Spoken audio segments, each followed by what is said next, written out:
Hello everyone, जैसा कि आप सभी जानते हो बीते दिनों यानी कि 2023 में हमारी संसदीय समिति के सामने आईपीसी, सीआरपीसी तथा भारतीय साक्ष्य अधिनियम 1872 को लेकर नए विधेयक को पेश किया गया था, जिसके तहत बहुत सारी धाराओं को चेंज करने की बात कही गई थी। अब लोकसभा ने उस विधेयक को मंजूरी दे दी गई है तथा हमारे संविधान की बहुत सारी धाराओं को चेंज कर दिया गया है। मेरा नाम है ईशु और स्वागत है आपका अपने इस एजुकेशनल चैनल पर। तो चलिए हम उन सभी धाराओं के बारे में जानने की कोशिश करते हैं जिनको परिवर्तित कर दिया गया है।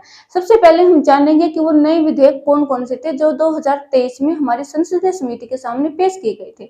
तो सबसे पहले उनमें जो विधेयक था वो क्या था, देखो आईपीसी 1860। पहले ये देखिए कि ये धारा कितनी पुरानी है। आईपीसी 1860 जो चेंज की गई है, सीआरपीसी 1873 और भारतीय साक्ष्य अधिनियम 1872 जिसमें अभी बदलाव किया गया है। कौन कौन से धाराओं में बदलाव किया गया है? आईपीसी 1816 में, सीआरपीसी 1873 में और भारतीय साक्ष्य अधिनियम 1872 में बदलाव किया गया है। अगस्त 2023 में जो 3 नए विधेयक पेश किए गए थे वो विधेयक कौन कौन से थे, पहले उनके बारे में जानेंगे, फिर नए विधेयक कौन से लाए गए हैं। तो जो 2023 में पेश किए गए थे वो कौन से हैं? एक तो था भारतीय न्याय संहिता विधेयक 2023। कौन सा? भारतीय न्यायिक संहिता 2023। इसमें पहले कितनी धाराएं थी? पहले 511 धाराएं थी, 511 यानी 511 धाराएं थी। अब जो इसमें टोटल धाराएं हैं वो कितनी है? 356 है। कितनी है? 356। इसमें अभी जो बदलाव किया गया है उसमें बदलाव क्या किया गया है, देखो इसमें यूपा की आतंकवादी की परिभाषा को अपनाया गया है। इसका मतलब क्या है? पहले जो हमारी डेफिनेशन थी आतंकवादी कृत्य की, यानी कि किसको आतंकवादी घोषित कर दिया गया, वो मतलब परिभाषा थी वो अलग थी। अब जो परिभाषा ली गई है वो कहाँ से ली गई है? यूपा की जो परिभाषा है ना आतंकवादी कृत्य की, यूपा ने जिस जिस को मतलब आतंकवादी को परिभाषित किया उसी तरीके से हमारे संविधान ने भी सेम यूपा की जो आतंकवादी कृत्य की जो परिभाषा है वैसे ही हमारे संविधान ने भी उसी परिभाषा को मान्यता दी है। क्या देखते हैं, देखो कृत्य मतलब ऐसा कोई भी काम जो कि एकता, अखंडता, सुरक्षा तथा आर्थिक सुरक्षा पर खतरा पैदा करता है। तो कोई भी ऐसा व्यक्ति जिसके द्वारा कोई ऐसा काम किया जाता है जो हमारे भारत की एकता को क्या करता है? प्रभावित करता है, अखंडता को प्रभावित करता है, सुरक्षा को या आर्थिक सुरक्षा को प्रभावित करता है, तो उसको हम क्या कहेंगे? उसको हम आतंकवादी कृत्य घोषित कर देंगे। बदलाव क्या किया गया है? देखो ये जो वर्ड्स है ना, ये आपको जो दिखाई दे रहे हैं परिभाषा में जो मैंने आपको बताया है, इसके अकॉर्डिंग ये वर्ड भी इसमें शामिल में, इन सब के अकॉर्डिंग, इन सब के अलावा ये सब वर्ड भी शामिल थे। कौन कौन से? आम जनता को डराना भी आतंकवादी कृत्य की परिभाषा में था, सार्वजनिक सुरक्षा को प्रभावित करना आदि शब्द भी इसमें पहले। लेकिन अब क्या है? अब इनमें इन शब्दों को शामिल नहीं किया गया है। क्या कहना चाहती हूँ मैं? ये कहना चाहती हूँ कि अभी जो परिभाषा है वो सिर्फ ये है। पहले जो हमारे संविधान में परिभाषा थी वो ये भी थी और ये भी थी। अब इन चीजों को हटा दिया गया है, सिर्फ इन चीजों को जो है हमारे संविधान में मान्यता दी गई है कि आतंकवादी किसको घोषित किया जाएगा?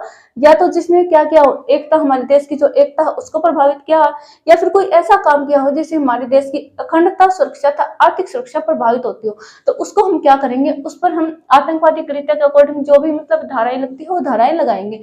तो ये जो हमारी परिभाषा है नहीं, ये है बदलाव क्या किया गया है कि इन चीजों को हटा दिया गया है। ठीक है, अब हम चलते हैं दूसरे विधेयक पर जो 2023 में पेश किया गया था। कौन सा था? भारतीय नागरिक सुरक्षा संहिता विधेयक 2023। कौन सा था? भारतीय नागरिक सुरक्षा संहिता विधेयक 2023।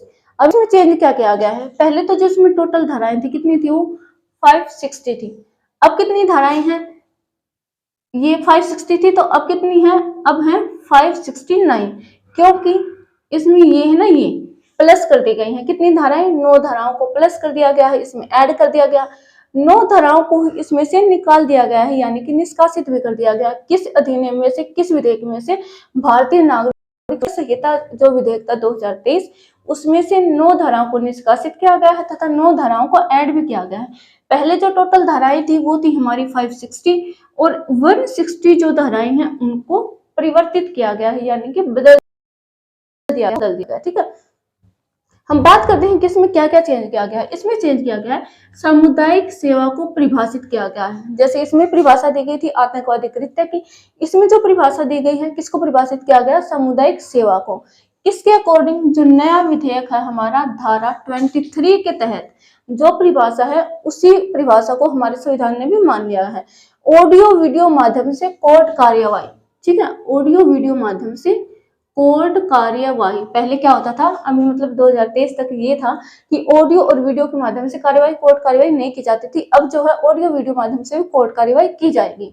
अब जो हमारा तीसरा विधेयक था, तीसरा विधेयक क्या था? तीसरा विधेयक था कि भारतीय साक्ष्य विधेयक, भारतीय साक्ष्य विधेयक यानी कि इंडियन एविडेंस क्या विधेयक जो हमारा 2023 है वो पेश किया गया था अगस्त 2023 में।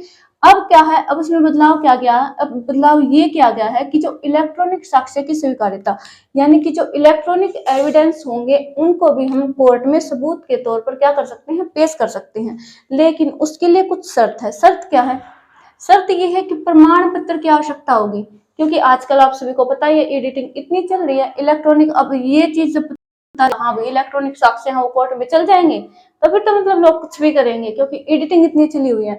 तो अब कोर्ट ने इसमें मतलब हमारे जो संविधान है उसने एक शर्त लगाई है। क्या शर्त लगाई है? कि प्रमाण पत्र की आवश्यकता होगी। कैसा प्रमाण पत्र? संबंधित व्यक्ति और विशेषज्ञ के हस्ताक्षर होने चाहिए, यानी कि एक ऐसा प्रमाण पत्र, मान लो किसी का फोन हम कोर्ट में क्या करने हैं, प्रूफ के तौर पर, हम प्रूफ के तौर पर जो है हम कोर्ट में पेश करें किसी के फोन को, तो वो फोन ना ये प्रूफ करे कि फोन उसी व्यक्ति का है जिसके खिलाफ हम उसको प्रस्तुत कर रहे हैं। दूसरी बात, विशेषज्ञ के हस्ताक्षर होने चाहिए, यानी एक ऐसा प्रमाण पत्र होगा, एक ऐसा एफिडेविट होगा जिसपे कोई विशेषज्ञ, जो इलेक्ट्रॉनिक्स का विशेषज्ञ होगा, वो उस पे हस्ताक्षर करेगा कि हाँ ये जो एविडेंस है इनमें कोई एडिटिंग नहीं की गई है, ये जो है बिल्कुल के बिल्कुल। विशेषज्ञ हस्ताक्षर की आवश्यकता है और जो संबंधित व्यक्ति है उसके हस्ताक्षर की आवश्यकता है, वो भी हस्ताक्षर करे कि हाँ ये जो इलेक्ट्रॉनिक एविडेंस है ये मेरा ही है, ये मुझसे ही संबंधित है, मुझसे रिलेटेड है। तो इन दोनों व्यक्तियों के जो हस्ताक्षर है ये एक कंडीशन रखी गई है कोर्ट की तरफ से कि ये होना चाहिए। और इसमें क्या चेंज किया गया है? इसमें चेंज किया गया है जो धाराएं थी, कौन कौन सी, देखो इसमें टोटल कितनी धाराएं थी? पहले इसमें धाराएं थी 167, अब कितनी धाराएं हैं? अब इसमें है 117। इसमें प्लस क्या किया गया है? सिर्फ एक धारा को इसमें प्लस किया गया है, ठीक है। और चेंज कितनी गई है? 160 ये इसकी थी, ठीक है। तो इसमें कितना किया गया है? एक धारा को प्लस किया गया। 170 टोटल धाराएं हैं, पहले कितनी थी? इसमें पहले 60 धाराएं थी, ठीक है। अब हम जानने की कोशिश करते हैं कि जो हमारी संशोधित धाराएं हैं, संशोधित का मतलब कौन कौन सी धाराओं को परिवर्तित किया गया है और जो परिवर्तित किया गया है उनके जगह पर कौन सी धाराओं को लाया गया है हमारे संविधान में, तो वो देखते हैं। देखो अपराध, पहले हम ये देखेंगे कि किस अपराध के लिए पहले धारा कौन सी थी, अब धारा कौन सी है। देखो हत्या अपराध क्या है? अगर किसी ने हत्या की है, पहले धारा कौन सी लगती थी? 302 लगती थी, लेकिन अब धारा कौन सी लगेगी? अब धारा लगेगी 101। दूसरा अपराध धोखाधड़ी, 420 का केस लगता था, 420 धारा लगती थी, लेकिन अब 420 को क्या कर दिया गया? परिवर्तित कर दिया गया और उसकी जगह पे कौन सी धारा लाई गई है? 316। कौन सी? 316। तीसरा अपराध, अगर कोई भीड़ भाड़ करता है या हंगामा करता है सार्वजनिक प्लेस पर, पब्लिक प्लेस पर, तो उसके लिए धारा कौन सी थी? 144 थी। अब इस धारा को क्या कर दिया गया? परिवर्तित किया गया है और जो नई धारा है कौन सी ला दी गई है? नई धारा हमारी है 187 यानी कि 187। फिर हमारी धारा थी कि देश के खिलाफ अगर कोई व्यक्ति षड्यंत्र करता है, देश के खिलाफ कोई व्यक्ति षड्यंत्र करता है, हमारे देश का है या दूसरे देश का है, हमारे देश का नागरिक है या फिर कोई विदेशी नागरिक है, तो अगर वो हमारे देश के खिलाफ क्या करता है? षड्यंत्र करता है, तो पहले जो धारा थी वो कौन सी थी? 121 यानी कि 121 धारा। अब इसकी जगह पे परिवर्तित धारा कौन सी है? जो नई धारा लाई गई है वो है 145। कौन सी धारा है? 145। तीसरी है कि मानहानि, मानहानि के लिए जो पहले धारा थी वो 499 थी यानी कि 499 थी। अब जो नई धारा है 499 की जगह पे कौन सी धारा आ गई है? 354। कौन सी धारा? 354। कौन से केस के लिए? मानहानि के केस के लिए, ठीक है। देश के खिलाफ षड्यंत्र के लिए 121 थी जो धारा पहले, अब कौन सी है? 145 है। फिर भीड़ भाड़ या अगर कोई व्यक्ति हंगामा करता है या फिर मतलब व्यक्तियों का समूह है जो हंगामा करता है, अगर पहले उसके लिए धारा कौन सी थी? 144 थी, अब उसके लिए धारा कौन सी है? 187 है। फिर धोखाधड़ी के लिए कौन सी धारा थी? 420 थी, अब कौन सी है? 316 है। हत्या के लिए पहले कौन सी धारा थी? तो 302 थी, अब कौन सी है? 101 है। ऐसे ही और भी धाराएं हैं हमारी जो चेंज की गई हैं, जैसे कि कानून का उल्लंघन करने पर, जो कानून का उल्लंघन व्यक्ति करता है उसके खिलाफ कार्रवाई की जाती है। तो कौन सी धारा लगाई जाती थी, उसके ऊपर धारा लगाई जाती थी 188। लेकिन अब इसमें एक नया सेक्शन जोड़ दिया गया है, धारा यही रहेगी, बस सेक्शन नया जोड़ दिया गया है, ठीक है। फिर है कि राजद्रोह कानून। राजद्रोह कानून कौन सा था हमारा, उसमें धारा थी 124A। 124A था। अब इसको क्या किया गया है, बदल दिया गया है और इसकी जगह पे कौन सी धारा लाई गई है, 150। यानी धरना प्रदर्शन, जो लोग धरना प्रदर्शन करते थे, शांतिपूर्वक नहीं करते थे, हंगामा करते थे, तो उन पे या फिर दंगा फसाद करते थे, यानी धरना प्रदर्शन के बजाय धरना प्रदर्शन की आड़ में क्या करते थे, दंगा फसाद करते थे, तो उनके ऊपर कौन सी धारा लगाई जाती थी, 147, 148, 149। मतलब इन तीनों धाराओं के बलबूते उनके ऊपर क्या किया जाता था, कार्रवाई की जाती थी। लेकिन अब क्या किया कि इन्हीं धाराओं में क्या किया गया है, सेक्शंस को चेंज कर दिया गया है, नया सेक्शन ला दिया गया है। फिर है रेप की धारा। रेप की धारा पहले कौन सी थी, 376 थी। कौन सी धारा थी भाई, 376 थी। लेकिन अब क्या किया गया है, इसको बिल्कुल ही हटा दिया गया है। इसकी जगह पे कौन सी धारा लाई गई है, 63 रेप की। अगर कोई व्यक्ति रेप करता है तो उसके ऊपर धारा लगेगी 63। और 64 की धारा है वो क्या कहती है, उसमें जिस व्यक्ति ने रेप किया है, जो व्यक्ति अपराधी है, उसको सजा क्या होगी वो बताया गया है। फिर हम देखें कि गैंग रेप अगर कोई करता है, गैंग रेप कोई करता है तो उसके लिए धारा कौन सी है, 70 के अकॉर्डिंग उसके खिलाफ जो है कार्रवाई की जाएगी। फिर हमारे देश के खिलाफ गतिविधियां। देखो आपको ना इस चीज में बिल्कुल बदल नहीं होना, ये है देश के खिलाफ गतिविधियां और यहाँ है देश के खिलाफ षड्यंत्र। इसमें 121 थी जो पहले 145 कर दिया गया है। देश के खिलाफ गतिविधियां 121A क्या था, 100। इसमें अब जो नई धारा है वो कौन सी है, 146। कौन सी है, 146। तो ये थी हमारी धाराएं जो चेंज कर दी गई। इसके अलावा और भी बहुत सारी धाराएं हैं जो चेंज कर दी गई, लेकिन परीक्षा की दृष्टि से जो इम्पोर्टेंट थी मैंने इस वीडियो में उन्हीं धाराओं को लिया है। तो आई थिंक कि आप सभी को समझ आया होगा। एक बार क्विक रिवीजन ले लेते हैं इसकी, ठीक है। एक बार फिर से रिवाइज करते हैं। देखो आईपीसी 1860, सीआरपीसी 1873 और भारतीय साक्ष्य अधिनियम 1872 में बदलाव किया गया है। हमारे संविधान में भारतीय जो हमारी संसदीय समिति है 2023 में 3 क्या किए गए थे, नए विधेयक को पेश किया गया था संसदीय समिति के सामने। अब 2024 में क्या किया है, 2024 में लोकसभा ने उन विधेयक को मंजूरी दे दी है। कौन कौन से विधेयक थे, पहला जो विधेयक था वो था भारतीय न्याय संहिता विधेयक 2023। इसमें पहले 511 धाराएं थी, अब जो टोटल धाराएं हैं 356 है, ठीक है। और दूसरा जो विधेयक था वो था भारतीय नागरिक सुरक्षा संहिता। इसमें टोटल धाराएं पहले थी 560, अब इसमें क्या है 9 धाराओं को ऐड किया गया है और 9 धाराओं को क्या कर दिया गया है, निष्कासित कर दिया गया है, यानी बिल्कुल ही हटा दिया गया है। 160 धाराओं को क्या किया गया है, इसमें चेंज कर दिया गया है। और तीसरी जो हमारी विधेयक था वो क्या था, भारतीय साक्ष्य विधेयक, यानी इंडियन एविडेंस की अगर हम बात करें तो ये विधेयक पास किया गया था 2023 में।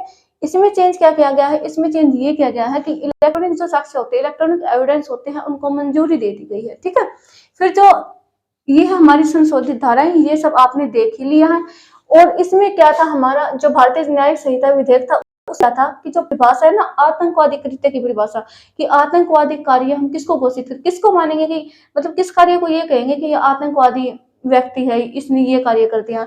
तो ये यूपा की जो परिभाषा थी उसी परिभाषा को हमारे भारतीय संविधान ने भी बनाया। उसमें क्या था, अगर कोई व्यक्ति कोई ऐसा काम करता है जो हमारे देश की अखंडता, सुरक्षा तथा आर्थिक सुरक्षा के लिए क्या खतरा पैदा करता है, तो उस व्यक्ति के कृत्य को हम क्या करेंगे, आतंकवादी घोषित कर देंगे। तो ये सब जो थी तमाम बातें थी हमारी इस क्लास में। आई होप कि आप सभी को जो है क्लास पसंद आई होगी। आप जो है हमारे चैनल को ज्यादा से ज्यादा लाइक कीजिए, शेयर कीजिए, सब्सक्राइब कीजिए, तब बने रहिए हमारे यूट्यूब चैनल पर।